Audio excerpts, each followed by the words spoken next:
Pokoknya tahun 2026 tahun yang baru harus jadi imam pemimpin dalam rumah tangga. Amin, saudara. Gak apa-apa tidur di luar, yang penting harga diri, Pak. Puji Tuhan. Ibu-ibu jangan cuma ketawa, bertobat dulu. Banyak suami-suami tertindas tahun ini. Saya mau bilang, pemimpin adalah suami yang Tuhan minta. Jadi pastikan para bapak-bapak, para suami, para pria menjadikan Tuhan sebagai yang pertama dan yang paling utama. Karena ketika itu dilakukan, maka hidupmu, rumah tanggamu, anak cucumu pasti diberkati Tuhan. Tepuk tangan yang paling meriah buat Tuhan. Sama-sama bilang sama saya, Tuhan yang pertama. Bilang kanan kirimu, Tuhan yang utama. Tepuk tangan sekali lagi yang paling meriah buat Tuhan. Haleluya. Yang kedua, kunci keluarga yang kuat dan diberkati Tuhan. Yang kedua adalah menyadari perbedaan dan menyiapkan diri untuk hal yang mengejutkan. Sama-sama bilang sama saya, menyadari perbedaan. Saat ini saya undang para wanita boleh baca ayatnya yang ke-6. Para wanita ayatnya yang ke-6. Markus pasalnya yang ke-10 ayat 6 yang sudah di sana. Para wanita boleh bilang, aku diberkati Tuhan. 3, ya, sebab sekali lagi 3, ya, sebab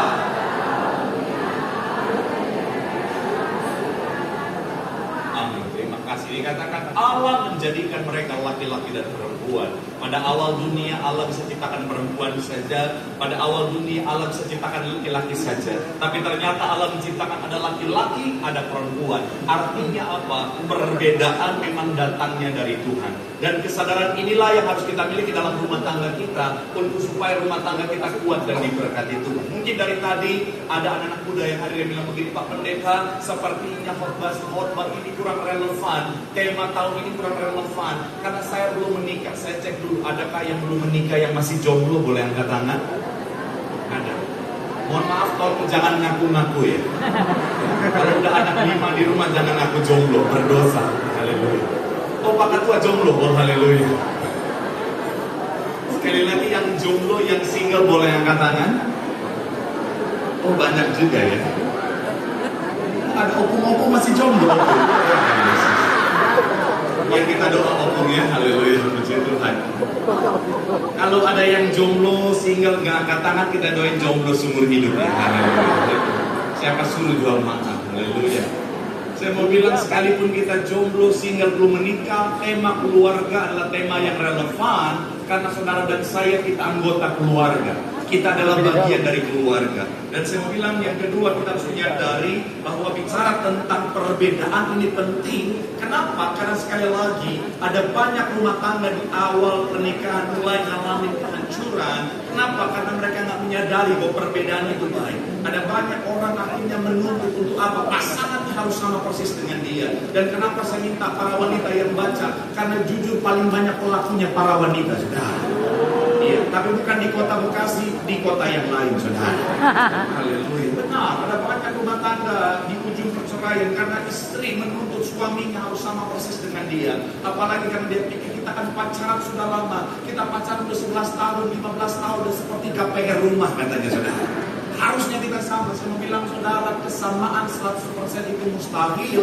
Karena pada kodratnya Tuhan ciptakan laki-laki dan perempuan itu berbeda. Contoh sederhana, laki-laki dengan dominan logika, perempuan dengan dominan perasaan. Supaya apa? Supaya saling melengkapi satu sama lain. Karena rumah tangga full logika tanpa perasaan berbahaya, full perasaan tanpa logika juga berbahaya. Makanya dengan saling melengkapi, maka rumah tangga dalam Tuhan tetap berjalan sesuai dengan apa yang Tuhan rancangkan, saudara. Jadi pesan saya, baik suami maupun istri, jangan menuntut untuk sama 100%. Justru dalam perbedaan itulah, perbedaanlah yang membawa keindahan dalam rumah tangga. Perbedaanlah yang membawa kelengkapan dalam rumah tangga. Karena justru kalau sama 100% Bu, justru mengerikan. Shalom para wanita. Halo. Saudara bisa bayangkan kalau kau tuntut suamimu sama 100%, ketika kau pulang rumah masuk kamar suamimu dandan pakai daster, itu mengerikan. Itu ketika kau lihat seperti itu, percayalah dalam pikiranmu langsung muncul saya maido, saya masude. Haleluya.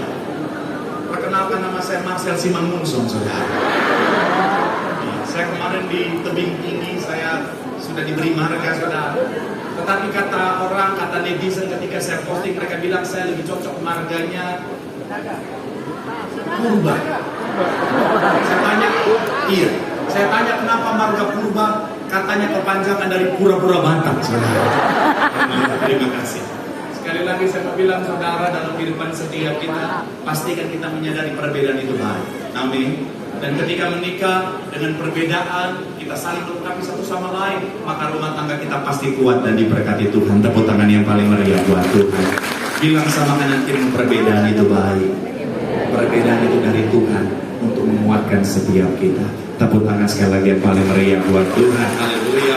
Yang ketiga, apa kunci keluarga yang kuat dan diberkati adalah menjadi keluarga yang mandiri. Sama-sama bilang sama saya, keluarga yang mandiri. Keluarga yang mandiri. Amin. Saya minta para pria sekali lagi dengan hormat boleh baca ayatnya yang ke-7. Saya punya 4 poin, tapi poin yang ketiga saya izin Imam Musik boleh menemani saya di kunci E. Haleluya. Ayat yang ke-7 sama-sama para pria. 3, ya. Sebab itu dan bersatu dengan, sekali lagi 3, ya. Sebab itu laki-laki akan meninggalkan ayahnya dan ibunya dan bersatu dengan istrinya. Kunci keluarga yang kuat dan diberkati di akhir zaman. Poin yang ketiga adalah jadilah independent family, keluarga yang mandiri. Mandiri dalam arti tidak bergantung kepada siapapun, even itu keluarga sendiri. Maksudnya apa? Saya harus disclaimer dulu, tidak ada mantan keluarga, apalagi orang tua. Itu hubungan darah untuk selama-lamanya. Tetapi ketika kita sudah menikah, kita sudah jadi satu organisasi yang baru, satu keluarga kecil yang baru, yang harus independen. Supaya apa? Supaya kita menjadi keluarga yang kuat. Karena indikator keluarga yang kuat adalah keluarga yang independen.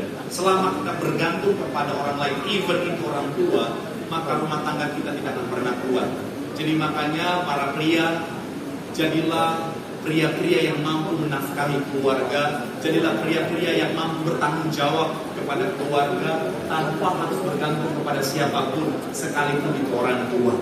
Pesan saya buat para pria, kita sebagai pemimpin, sebagai imam dalam rumah tangga bukan cuma harus dihormati, tetapi juga harus mampu bertanggung jawab terhadap istri dan anak-anak. Dan pesan saya buat para wanita yang belum menikah, shalom para wanita yang belum menikah. Sekali lagi jangan ngaku-ngaku, karena ada suara opung-opung kedengaran. Saya sudah pendeta bertahun-tahun, saya bisa bedakan mana suara gadis, mana suara opung-opung.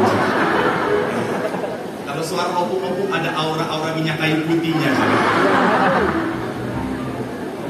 Saya mau bilang buat para wanita yang belum menikah, carilah laki-laki yang mampu bertanggung jawab atas dirimu dan anak-anakmu. Karena percayalah, menikah bukan hanya modal cinta, tetapi di dalam cinta ada tanggung jawab. Amin. Bukan materialistis, jangan materialistis, tapi jadilah wanita yang realistis.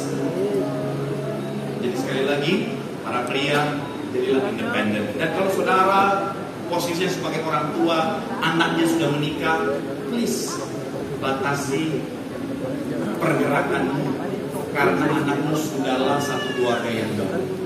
Jangan masuk melangkahi batas. Ada banyak rumah tangga berantakan karena orang tua masuk melampaui batas. Mohon maaf buat para mertua-mertua, sadarlah dan bertobatlah. Oh, banyak pelakunya ternyata di sini. Karena ada rumah tangga yang hampir berantakan karena mamanya masuk terlalu dalam. Sampai cat rumah mamanya masuk. Dan kebetulan mamanya suka merah.